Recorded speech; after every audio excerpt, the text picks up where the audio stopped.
This is Alan Clark with the Photo Untaken, Conversations from Outside the Frame. Today, our guest is a friend of mine, thankfully.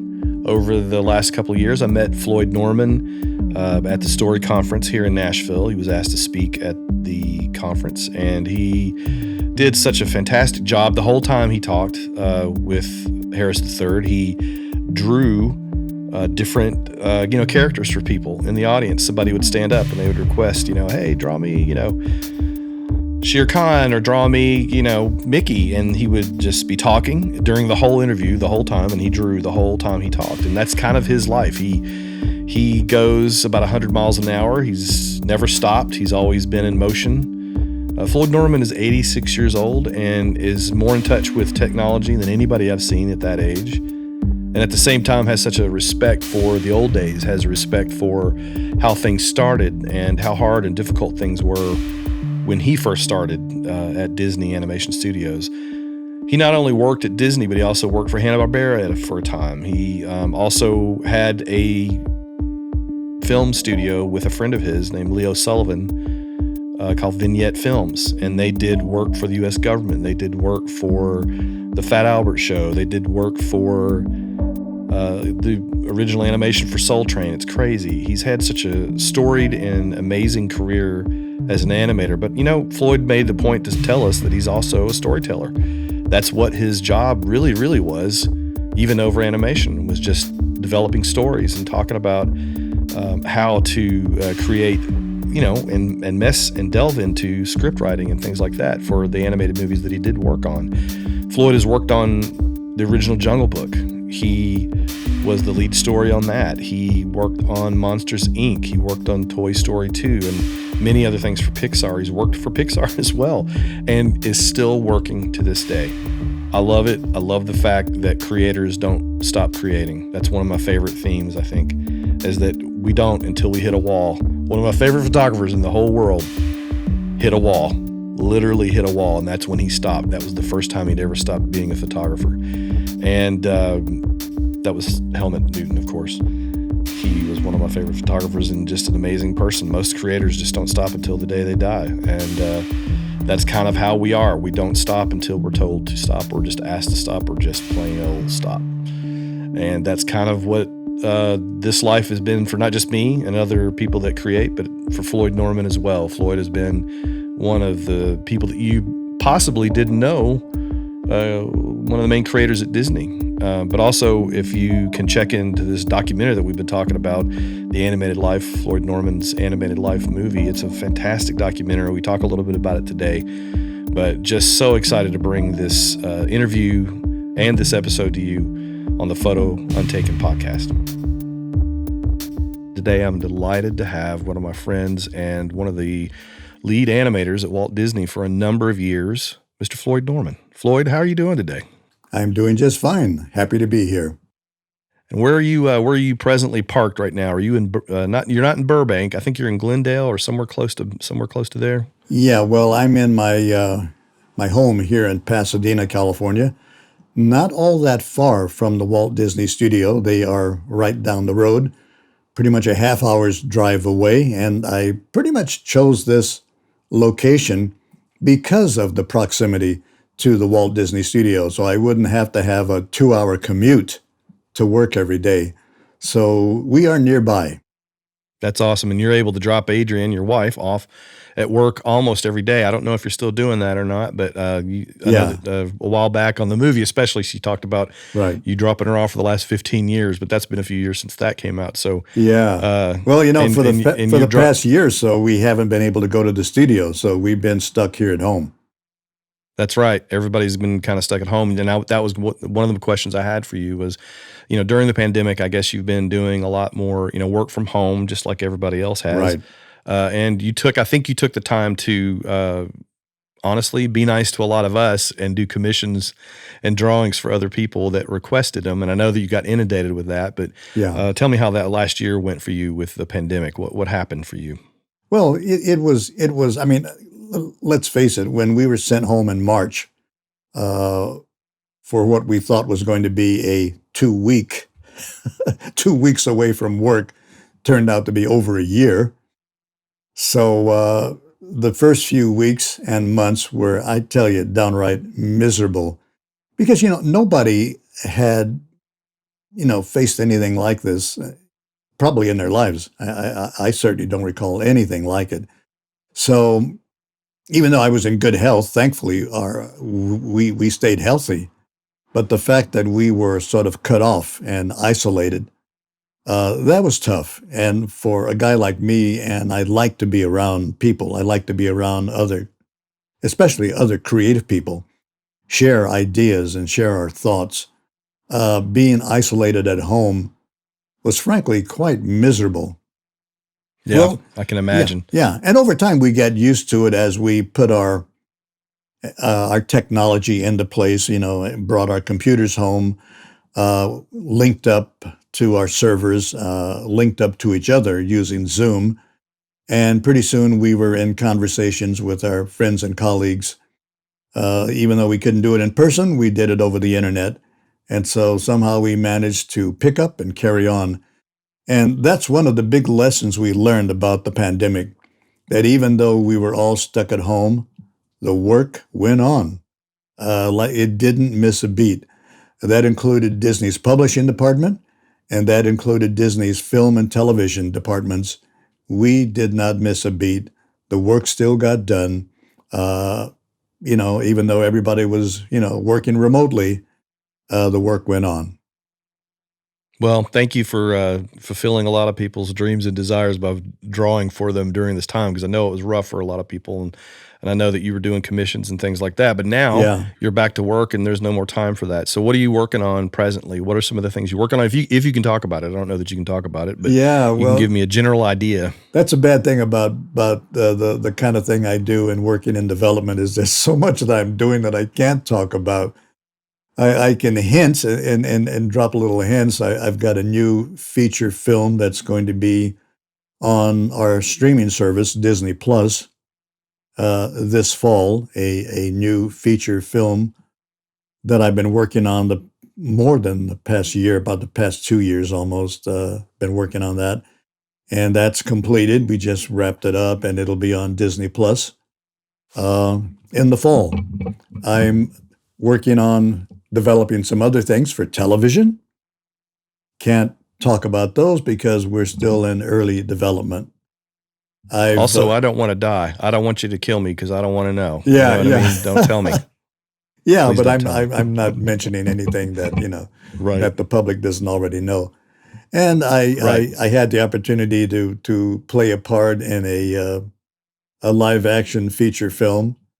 A few weeks ago, I became an actor and did a small part in a feature film that the producers won't Wow. let me talk about just yet. But I had the opportunity to, in a sense, put down my drawing pencil and become an actor playing a part in a movie. I'm very kind of excited about it. It's a chiller. It's a thriller type Hmm. movie, and to me, it was just fun to do. Keep in mind, I'm a kid who's always loved movies. Since I was a kid growing up in Santa Barbara, I was a movie buff. I loved movies. So to have the opportunity to be an actor in a movie, honestly, I would have done it for free. I would have done it for nothing. And yet I got paid for doing something that I had a real kick, shooting this movie. So, I've been That's busy amazing. and I've been having a good time. That's amazing. Tell me, speaking of that, like being, growing up in Santa Barbara, and I think the very first, you tell me if I'm wrong, but was Dumbo the first big movie that you can remember your mother taking you to when you Yeah. were that age, like a Oh, young yeah. age? I was a little kid and my mother took me, and I don't know why, because she took me to a nighttime screening of Dumbo. Usually little kids go to a matinee, they go in the afternoon. But for some Right. reason, maybe because my parents had to wait until they were off work, maybe that was the reason. Mm. But they took me to a nighttime showing of Walt Disney's Dumbo. And boy, what an impact that movie had on my life, first as a kid and then later as an adult. Because one of the things I remember vividly from Dumbo was that stork sequence when the storks deliver babies to the circus animals. And the number one stork was played by an actor named Sterling Holloway. He played Mr. Sterling Stork. Holloway. And years later, I was able to reunite with Sterling Holloway on another Disney film, The Jungle Book. But now I was no longer a little kid. Now I was a grown-up writing a Disney movie and being on the recording stage with the very same actor whose voice I had heard in Dumbo when I was a little kid. That's such a great story. It really is. Tell me about, how old were you when you were the animator on Jungle Book? I remember I was in my late 20s. I was either 28 or 29, but I was still a kid. Still I call myself a know-nothing kid, but a lucky kid because the old man himself, Walt Disney, wanted me on the Jungle Book. And believe you me, I did not know why, with all of the great talent at the Walt Disney Studio, that the old man himself, Walt Disney, had decided that I needed to be on his movie, and came as a total and complete surprise to me when my boss called me in one Friday afternoon and said, Walt wants you on this movie. And of course, my thought was, why? Why? But Why he me? did. And when Walt Disney made a decision, you didn't argue with him. And so your response, did you have to have an initial meeting with Walt about this? Did you have to go in and just did you have to, you didn't have to do a pencil test for Walt, but you did have to go in and have an initial meeting about that. How did that go? No, the only meeting I had was with my boss in animation, who was basically telling me that I was leaving his department. That was my meeting. My boss called me in and said, "You are now leaving my department. You're leaving this department, and you're going upstairs to the second floor to work in story on the Jungle Book." Now, keep in mind, I had never worked in the story department before. Never. I had never even requested to work in Disney's story department. I was well aware of it. I knew what they did up there vaguely. I knew they wrote the movies, but I had never aspired to be a writer. I had never aspired to be a Disney story artist. It just was not something that was kind of like on my radar. Right. So when I got what were you doing up until this point? What were you already doing up until this point then? Oh, I was an animation artist. I'd been doing that for a number of years, at least a decade. I'd been working in animation for at least 10 years, with the hopes of one day qualifying to be a Disney animator. So that was my path, and that was my goal. I wanted to be a Disney animator, and that's why I came to the studio in the first place. I know that a lot of laymen who don't understand the animation terms will often refer to me as a Disney animator, and while I have been an animator, that's never really been my my number one position at the studio. I have animated, but mainly I've worked as a storyteller.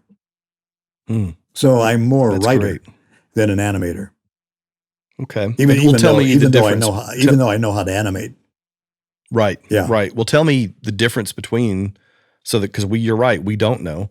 Tell me what the being more of a writer means instead of being an animator.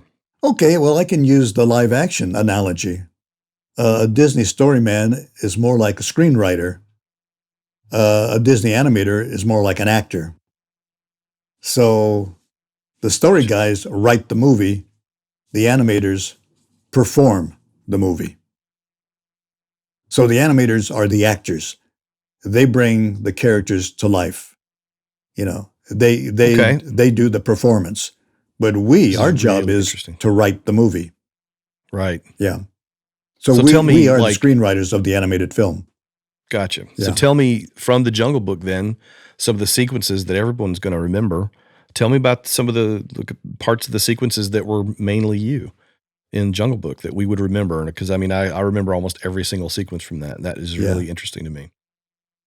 Well, it's funny. They had a way of working at Disney back in the 1960s where story artists tend to work in teams. And there were usually two guys to each team. A couple of guys across the hallway, I remember Dick Lucas and Eric Cleworth, they worked as a team. Who else? There was, trying to think of Al Wilson and another guy whose name I've forgotten. They worked as a team. And then there was Vance Gary and myself, and we worked as a team. And so that's the way the process worked. The story guys worked in teams, usually two to a team, and we would each be handed sequences in the film, and we would work together and develop the sequence, basically write the sequence that we would then pitch to Walt Disney. Walt Disney would give us his notes, and we would address those and go back to work and hopefully pitch them again to Walt Disney to get his approval. And that was pretty much the process on on all the Disney films back in the day. Over the years, it changed and evolved, and as new kids came in and as new managers came in, and Walt had passed on. Right. So the way we worked tended to change because, that was old Disney. And then again, I had to learn to work with, basically new Disney, where I had to work with, instead of another guy, I was kind of like working with an army, where our story teams had grown to, to like a dozen people, which meant, to me, I thought it was, kind of confusing because you had so many people working on a movie. Sometimes, too many cooks in the kitchen. So tell me, can you think of one of the sequences in Jungle Book that was just that made you really proud then? Yeah. Well, one of the first things that Vance and I worked on is where Shere Khan had entered the film. We were over halfway through the film before we see Shere Khan, who's a major character. He's our villain. Yeah. But we don't see him until almost halfway through the film. Well, that's what Vance and I started with. And the tiger, enters the scene, and he's trying to find the kid, trying to find Mowgli. And so he questions Kaa, the python. That was one of the first things Vance and I worked on, was this marvelous sequence where this very crafty tiger questions the kind of obsequious snake, Kaa, saying, "Have you seen the kid?" And of course, Kaa, the snake, is lying. No, I haven't seen him. I don't know. He hasn't been this way. I don't know. I don't know who he is. And yet Kaa has the kid in his coils up in the tree. That was one of the first things Vance and I worked on. And then, of course, we followed that when the snake decides to hypnotize Mowgli once again. Now, early in the film, in a nighttime sequence, the snake had tried to hypnotize the kid and got slapped by Bagheera, the panther, who jumped in and said, "Cut it out, Kaa. I got to take this kid back to his people. You're not gonna eat him tonight." So Kaa made such an impression. We thought, well, we got to bring the snake back. We got to have him try to hypnotize the kid one more time. And so Vance and I crafted this little sequence where the snake tries to hypnotize Mowgli again and try to eat him. And it was Walt Disney who said, "Why don't we have the snake, as he tries to hypnotize the kid, sing him a little song, a little cute little song to put him to sleep, and kind of like a lullaby, before you die, Right. And so Walt, that was Walt's idea, and we thought, hey, that's a pretty cool idea.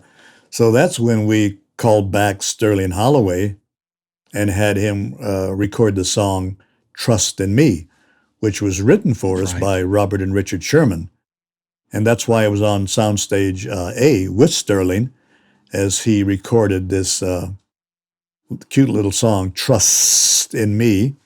That's right. And we reboarded the sequence and pitched it to Walt Disney. And by George, he liked it.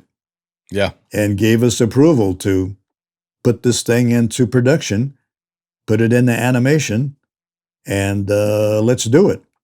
So I feel that Vance and I were very lucky because it seemed that whatever we did Walt Disney seemed to like. Hmm.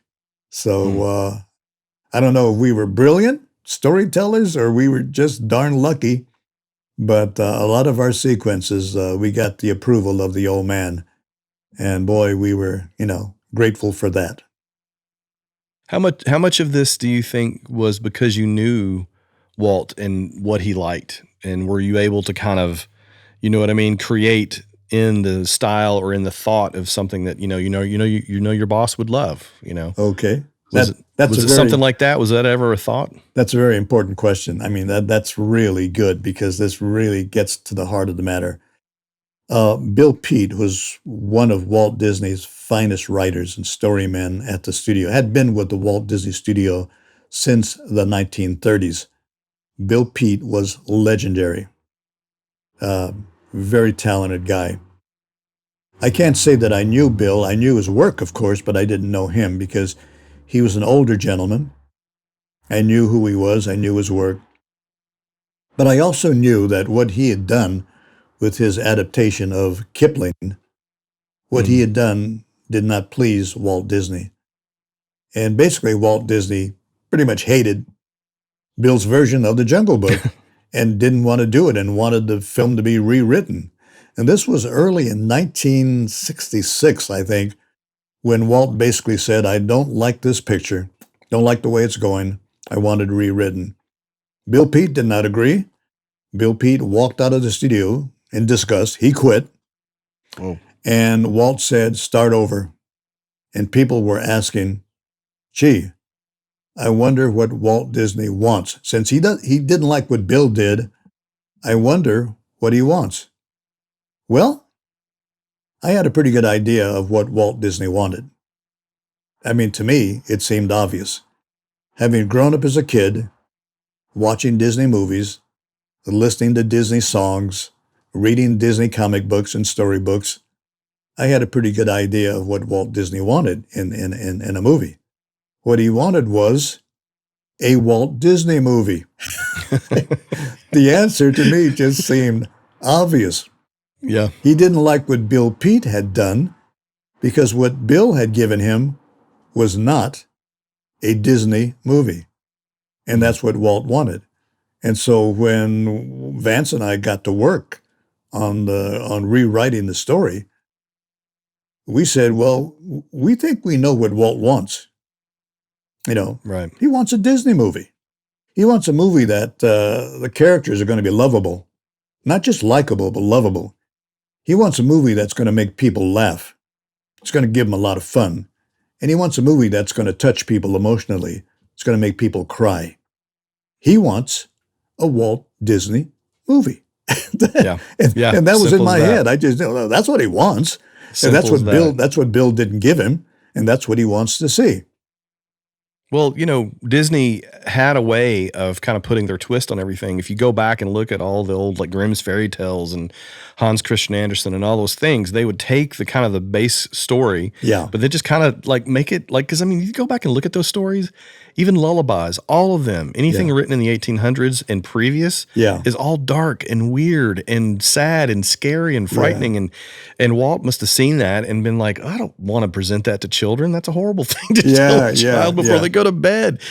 So to me, it was more about, people always have that idea that Disney kind of candied things up a bit, but Yeah. you know what? These are children we're talking about here. Yeah. And when you want to present a story that makes them feel good, not just about their surroundings, their environment, but about themselves. And Yeah. that's kind of what I always thought was really sweet about what his intentions were. He wanted to Right. have a happy ending sometimes for these fairy tales, which in Europe and in the 1800s did not have happy endings. Yeah. It was always led to death somehow, or somebody falling out of a tree, or some monster eating them or something. And Yeah. that's what he must have looked at that and said, that can't be right. You know what I mean? Yeah. The Grimm fairy tales were indeed grim.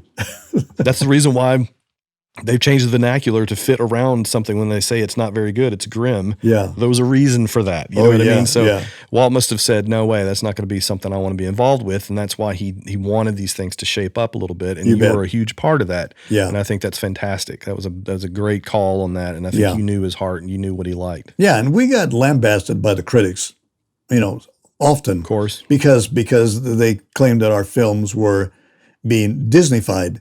They claimed that Walt was taking the classic, these classic European, fairy tales, and he would Disneyfy them.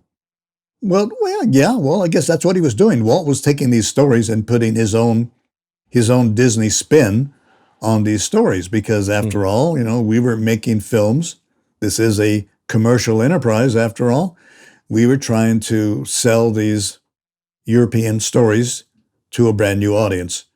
And Walt wanted to sell a story that had hope and promise and optimism. He didn't like the dark, and he didn't like the grim stuff in the stories. And that didn't mean that we removed all of the scary stuff, because there are a lot of Disney films that literally scared the hell out of me when I was a kid. So Yeah. so I was always terrified of Pinocchio, even though that was one of them. yeah, But, everybody cried when Bambi's mother died. I mean, that's just part of life. it is. Yeah. So one thing that I think is pretty important here is just the idea of, think about it. There aren't any critics that are children. Yeah. Yeah, that's right. There are no critics that are children. There weren't any children 8 to 10 years old, working for the Washington Post at the time. And writing film reviews. Not exactly. They're not writing film reviews for the Chicago Tribune. Yeah. And none of them had jobs as critics. And so to me, that's, I think, if anything, I think sometimes it's just that critics want to be the first to hate on something because that makes them appear as if they're cool or knowledgeable or whatever. And to me, I'm just like, why can't we have a nice story? Why is that right? Why is that wrong? Why is that impossible? Yeah. Okay, so let's talk about maybe just a little bit how you came to be at Disney in the first place, how you walked in that door, and I think you went to school in Pasadena. I did. I went to Art Center College of Design. When I graduated from high school, I was lucky enough to get an interview at the Walt Disney Studio when I was just a 17-year-old high school graduate. And one Saturday morning, I was granted a very special interview. Studio was closed. There was nobody there except a few people in the personnel department who were willing to look at my portfolio and give me some much-needed advice. And so they said, "Kid, we could give you a job here at the studio as a messenger boy, but what we would recommend, the wiser choice would be to go to art school, learn how to be an artist, and then come back and apply for a job at the Disney studio." I took their advice. I could have taken a job at the studio, but I didn't do that. I went off to Art Center College of Design and began to study art and to learn how to be an artist, basically, to learn composition and perspective and color and all of that stuff, good drawing, all of that stuff I needed to know to be a good artist. And thankfully, I think I made the right decision. And a few years later, I eventually ended up back at the Walt Disney Studio as a real employee, hired by the studio to come to work for them. But I had done the hard work. I had gotten my training. If you want a job, if you aspire to do a certain job, you first have to learn that job. You first have to be qualified to do that job. And so I went to school to gain those qualifications. Who in your life was there to tell you that you could do any of this? A lot of people's parents, Floyd, would have told you to take the job, like take the sweeping job or something like that. A lot of kids' parents would have said, you know what, go ahead and get in the building and all that type of stuff. But who was in your life that, gave you the permission, gave you the idea that you could do exactly what you wanted? Well, a bit of that is discussed in the documentary that Eric Sharkey and Michael Fiore made about my life and career.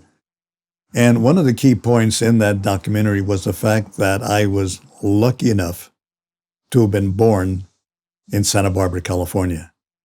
That's right. And that's no small deal, because the very fact that I was born in Santa Barbara, California, placed me in a unique environment.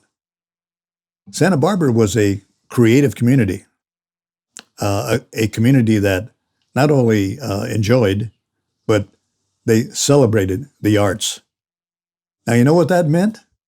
That meant that as a kid, I was surrounded by creative people, Yeah. movie stars, literally lived in Santa Barbara.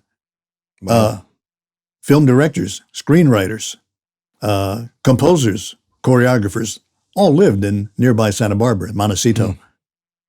And so we as kids growing up had access to movie people, stage people, theatrical people.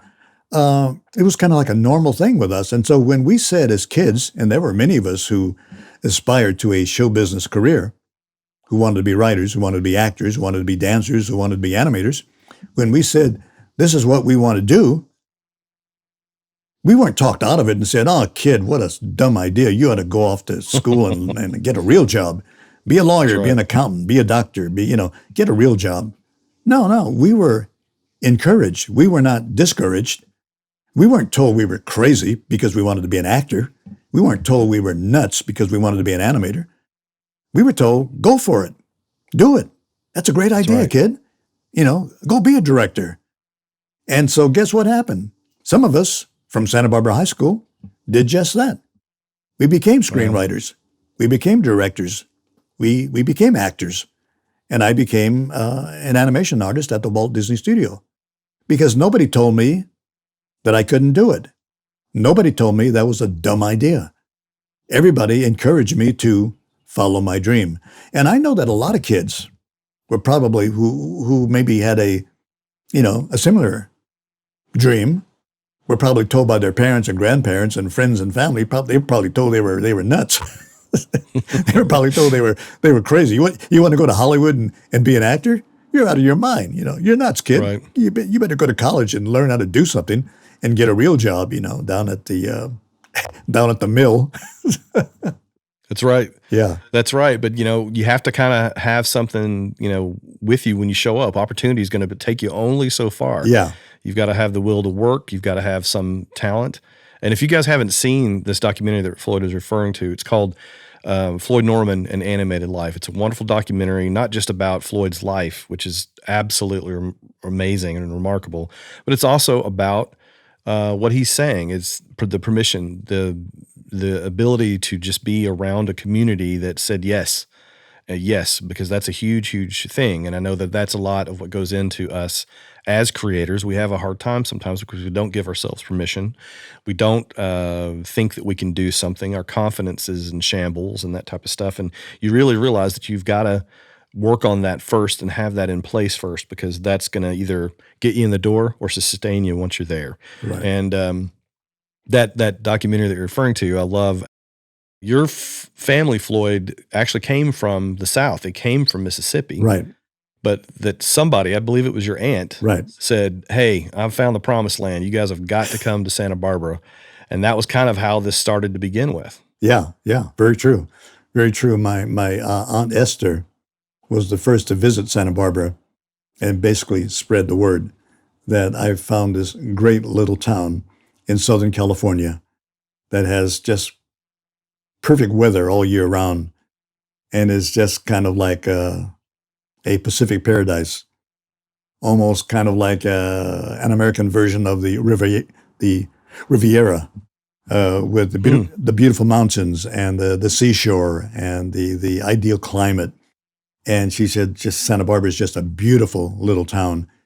And what are we doing in Natchez, Mississippi, when we could be living in Santa Barbara? And guess what happened?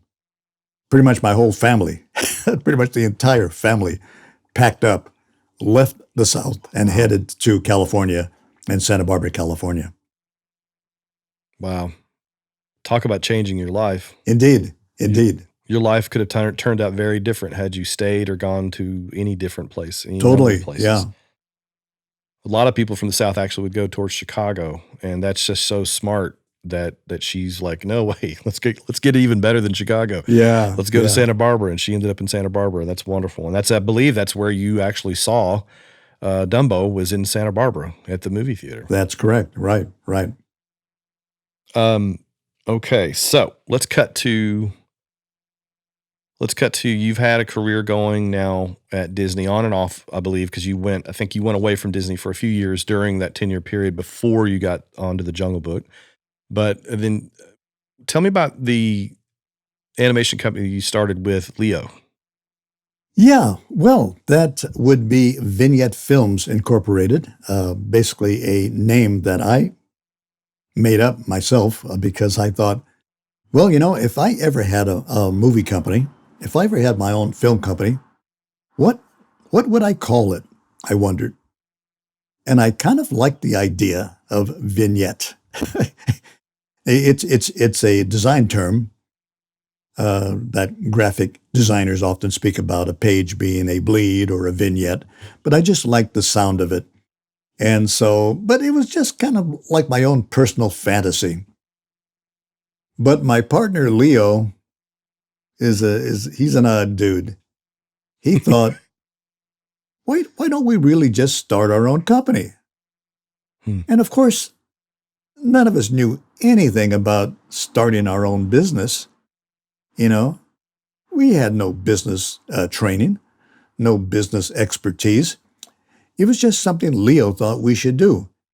He says, we can make films, we can write, we can direct, we can animate. Why don't we start our own studio?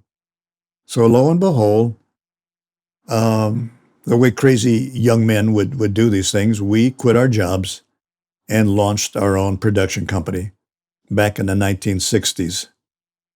Now, the 1960s was an incredible time because a lot of things were happening in America, in the world, but in America in particular. The social changes, the civil rights movement, Martin Luther King Jr., and the Watts riot, which we photographed in 1965. Using 2 movie cameras, we went into the streets of Los Angeles and photographed the 1965 Watts riot. So it was an amazing time. And we learned a lot during that time. We didn't become a successful business, but what we did do, we sort of trained ourselves as independent filmmakers. And so even though we returned to the Hollywood studios eventually, we returned with a good deal of knowledge of filmmaking and business under our belts. And so I don't look at that time as being wasted. That was a pretty important time. And we learned a lot from that break from the industry, going off on our own and trying to become successful filmmakers as independents. Well, it was such an important time, like you're saying, but at the same time, you and Leo and a few others, I believe, were just troubadours in Yeah, this, in that you cut your own path, you did your own thing, and you did a lot of great work. I mean, you had U.S. government contracts. right. You either directly or indirectly worked on the Fat Albert Show. Yes, we did. Uh, you know, you even came up with a beginning animation for Soul Train, which I know most everyone that's going to be watching this or hearing this has seen. You guys did a lot of groundbreaking work for 2 guys that didn't know a lot about business. You probably knew more about animating and story than you knew anything, and then that was kind of what you did. That was your strength, and you leaned into your strength. Yeah. What can you tell people like now that are trying to go out on their own that really could use some advice? Because it's a terrifying world out there when you go head out, when you leave a company Yeah. that has benefits and has all these great things and go out on your own. What could you give as a piece of advice for somebody going out on their own and starting something new? Well, it's kind of funny. I talk to young people all the time in the classroom and even better in person, as I was speaking with young men and women yesterday, young men and women who aspire to a job in this industry. They want to become filmmakers. They want to work in television. They want to work in motion pictures. And what I do, I always remind them that there's nothing wrong with having a dream, because that dream is a starting point. For me, the reason I got to the Walt Disney Studio was because I had a dream. I wanted to work for Disney. I wanted to make movies. However, there's 2 parts to this. It's not just a dream. The dream's important, but then there's the second component of hard work. If you want to make it, if you want to be successful, then you've got to work your butt off. You've got to be Yeah. totally committed. And if you're willing to give that dream total commitment and do the hard work that's required, then you can make it. But you got to believe in yourself and not being overconfident, not with a sense of arrogance, but just a dedication and a commitment. And that's what I had. I mean, when I came to the Walt Disney Studio as a kid, 17 years old, for the first time I was standing on the Walt Disney Studio, lucky enough to have gotten a little tour to get on the Disney lot. But I remember thinking as a 17-year-old kid, thinking to myself, this is where I belong. This is what I want to do with my life. And nothing, and I do mean nothing, is going to prevent me from doing that. And I think to be successful, you need that kind of commitment, that kind of dedication when you say, I'm going to do this, People may tell me I'm wrong. People may tell me I'm crazy.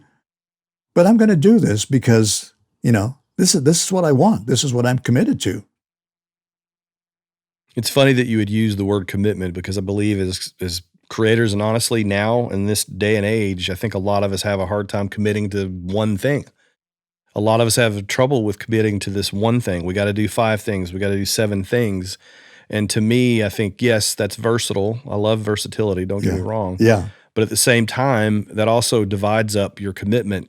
It divides up your focus. It divides up your heart and your mind. Yeah. And it really, truly is about finding the one thing that you do great. Yeah. And I think that's one of the things I think that keeps us more so than helps us. And so to me, I really hope that everybody's listening out there to what Floyd just said, and that is just the fact that you have to really be all in with these types of things. You cannot divide it up, divide it by 4, divide it by 6, divide it by 8. You've got to actually go all in. That means all on one thing. And to me, I've always kind of had this as a philosophy, and I think a lot of people don't like it necessarily because they love to, it's almost like not committing to a relationship in a way. They love having the one thing that could pop over here in case this thing doesn't work. And I just don't believe that. I'm with you, Floyd. I kind of think you need to go all in, and that's what you did. That's how you started, and that's where you are presently. One of the things I did want to talk about, and we talked about this last time, and that is the multiplane camera. We're going to switch tracks a little bit because I know we're talking about being motivated and working, but also there's a technical side of a lot of what you do. Yeah. And that I just can't imagine how difficult this was to work with this thing. This is before CGI, before any other types of changes, any kind of computer, anything. You guys had to work with a thing called the multiplane camera. We'll put this in the notes, photos of this thing. It's crazy. I think it was 2, maybe even 3 stories tall. Yeah. And it had multiple cells in it. I think it max 5 different levels. And you guys would actually have to color and paint the cells in so that it would be one on top of another, on top of another, on top of another. Yeah. There was a lot technically going into this thing. Tell me about your memory about working with this multiplane camera at the time. Yeah, that's really interesting. I was invited to speak at Apple's Worldwide Developers Conference, a conference that I had always wanted to attend for many years. I'd always wanted to attend the Developers Conference up in San Francisco for Apple Computer. And it was ironic that when I finally got to attend the Developers Conference, guess what? I was not an attendee. I was a speaker. Oh man, that's got to be frightening. So what the heck has happened? I was the one on stage speaking to the technologists, what I call the really smart people who were out in the audience. But I took that opportunity to remind them that Walt Disney was, in his own way, a technological innovator. Walt Disney had been innovating since the 1930s when he came to Hollywood, and he had always been pushing the technology. One of the things the Walt Disney Studios did, besides just making wacky and funny cartoons, they really pushed the film technology. And of course, one of the many things they did was the creation of the multiplane camera back in the early 40s, a device that was basically the pinnacle of high technology of its day. Looking back on it today, it's a big, cumbersome hunk of junk of tubes and wires and, chunks of steel and all of this. So it just looked like this big, cumbersome device. I'm sitting in front of my computer this morning, and the computer I have literally has more power than that multiplane camera had back in the 1940s. That's how much our world has changed today. That's how far technology has moved today. The kind of technology you can have on a laptop that would take a room, filled with all of this equipment back in the 1940s. So the world has changed and technology has changed, and Walt Disney has often been in the forefront of that technological innovation. And that's why when I spoke to the brilliant men and women at Apple about what they were doing with technology and what they've given us with the iPad and the iPhone and the computer and all of the incredible devices that we could only have dreamed about back in the 1940s, that, one of the cool things about having the multiplane camera at the Disney studio today is that it reminds us of the beginnings of technology and how far we've come since the early days of the 1940s here at the Disney studio.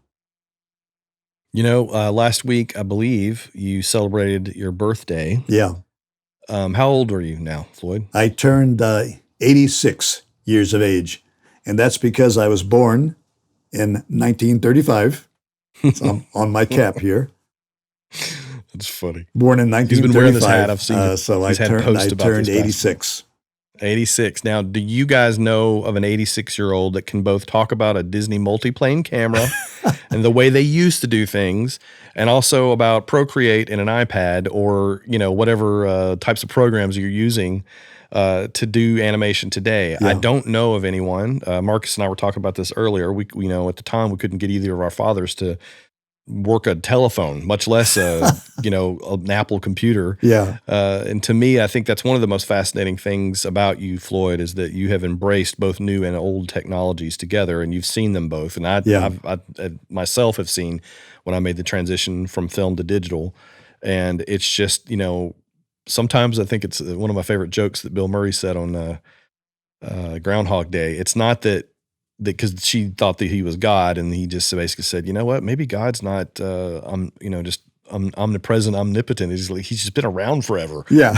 You know what I mean? He's been around a long time. We've been able to see, exactly. We've been around forever. And that's so fascinating to me, is that you've embraced technology and all these different things. It's just so remarkable that you've always just had that kind of, you've also wanted to be on the cutting edge of things too. Yeah. Not just Disney. Because, there's always so much more to learn.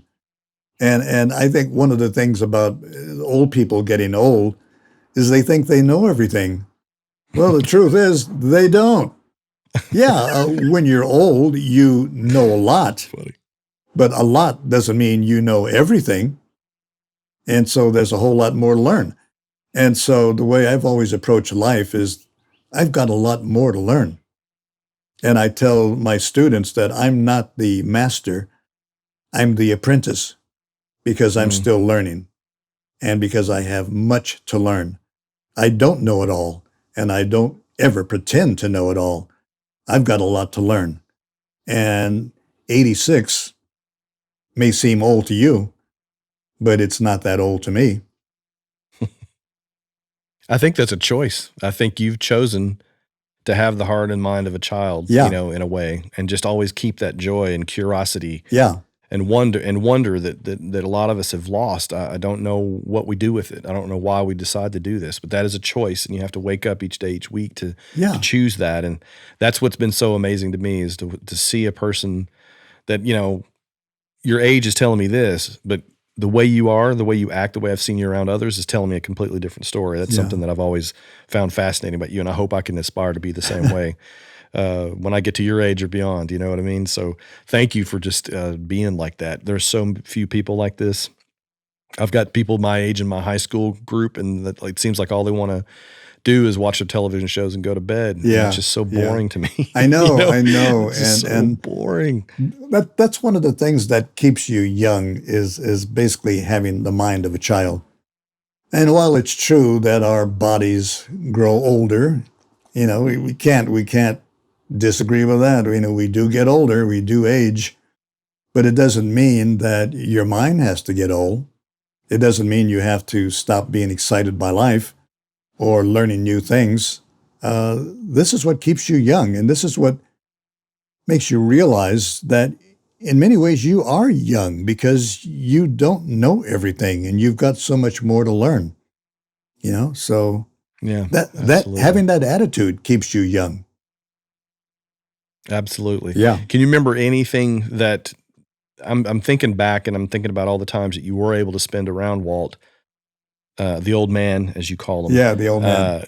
Was there was there ever anything? It's funny because here we were talking about age and everything, but he was the same. He was exactly the same. Yeah. He liked to kind of keep his mind young as well. But can you remember anything as far as advice goes, or just something that you saw him do, that you saw him say or be that you really liked, that you'd like to kind of adapt yourself? Can you remember anything that you saw him in a working environment or not in a working Well, environment? Just something he did. Oh yeah, all the time. One of the things that certainly sums up Walt Disney's character is that he's a guy who was always excited by life. He was always excited by new things. He celebrated the past, of course, because he recognized the importance of legacy, but he was also excited about the future. And that's why one of the last projects he was working on before he died, one of his last projects that sadly was never realized because nobody had the vision to carry on without him, Walt Disney wanted to literally build the city of tomorrow. And that's because Walt was always looking toward the future, looking toward a better world, doing things a better way. He felt that life could be improved and made better, made more exciting, made more, and he truly believed this. It sounds corny, but Walt was the ultimate optimist. He looked forward and he saw a better world, a better life for everybody. And to demonstrate this, he was going to build Epcot down in Orlando, Florida, and he was going to pull together the knowledge and the innovation from the best minds all over the country and all over the world. He was going to partner with some of the biggest companies in America and around the world to build a city that would serve as a prototype, as an example to what could be done with smart thinking and great technology. He wanted to build literally the city of tomorrow. And he would have built it, sadly, if his life hadn't come to a premature end. Well, he left an amazing legacy, and most of it's about, that has words like Imagineering and things that were kind of almost either made up for him, by him, or things that he thought of for us Yeah. and for creativity, period. If there could ever be a place that's known and a city that's known for it, it's the city that you're presently either next to or close to, and that's just kind of how he was. It seems like he had it in everything that he was, every part of his being. Right. And that can't be bad to be around, right? That's right. Yeah. Yeah. Like I said, Walt Disney was the ultimate optimist. He always looked toward a better tomorrow. Sounds corny as the Dickens, but Walt did indeed look for a better tomorrow. I think I'm okay with corny. Yeah, I think I'm done with everything. I think I'm done with everything else. I'm done with critics. I'm done with cynicism. Yeah. I'm done with complicated. I'm done with clever. I mean, a lot of those things that we all kind of worship, and when you grow as an artist, you kind of put your mind around, and I'm just okay with simple.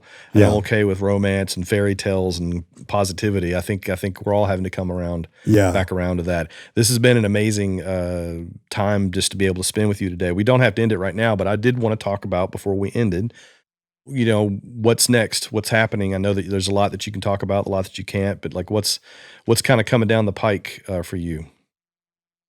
Well, one of the great things about being retired And I am retired officially, but I often tell my students that retirement means you don't stop working. I think people think of retirement as where you basically sit on your butt and do nothing. Retirement doesn't have to be that. Maybe retirement means you don't have to go to work every day, go to that job. But it doesn't mean that you can't stay busy. So, there's not a creator that I know of, Floyd, including yourself. Most creators that I know, either photographers, designers, anybody, everyone that I can ever think about, this is how they go out. Yeah. They stop. They stop when their heart stops beating, and that's it. Exactly. Like outside of that, you're going to always continue to create. You're always going to do that. That's every creator that I've loved and admired. That's just the way that we are. We just don't stop until we're just forced to stop. Yeah, you know what I mean? It ain't over till it's over. That's right. That's right. So what's great about my life is just being able to, as my old mentor, Ward Kimball, told me, I said, when I asked the retired Ward Kimball one day, "What are you doing, Ward?" And he says, I'm having fun. And that meant he was working on anything that he enjoyed. If a fun job came along and it looked like he could have a good time, he took that job. He did the things he wanted to do. And really, isn't that what retirement should be? It's not having to go to work every day, having to do the things somebody else wants you to do, but doing the things you want to do. And so what Ward was doing was, he said, I'm doing all the fun jobs, the jobs that I enjoy, the jobs that I want to do. And so I've been I patterned my life after Ward. And the jobs I'm doing, from being an actor in a motion picture, to being a guy developing a TV show, to working on a documentary for Disney Plus, for doing the fun things that I enjoy doing. And so that's what I'm doing with my life today. Always busy, always working, but key to all this is I'm having fun. I'm having a good time being retired, because I'm not doing nothing. I'm actually busier than ever. That's right. And again, we get back to the same word, choice. Yeah. You get to choose the things that you want for yourself. And I think that's a wonderful place to be. And it sounds like you're happy, and it sounds like things are going exactly how they should be. Yeah. And I am. That's right. That's what could be better. Yeah. What could be better? Well, thank you, Floyd. Thank you so much for doing this. I know that there's going to be a lot more to come from you. We expect a lot more to come from you. And we can't wait. We're excited to see what's going to come and happen next for you. Thank you so much for doing this today. Just happy to talk to you again, as always. And hopefully there'll be another animation convention that we can go to. I hope so. Hang out. I hope so. As things begin to open up. Yeah, it looks like things CTN. Yeah. That's right. I think CTN is going to be popping back to live and in person. Right. Because I think they tried to do a online version last year, and I sadly couldn't be there. I was somewhere else. And anyway, loved doing that. I hope to see you again, and all the Willie Ito and all the boys out there again. Yeah. It was fantastic. So thanks again for joining us today, and I just really appreciate you spending the time with us. It's been my pleasure. Happy to do it. Thank you, Floyd. You bet.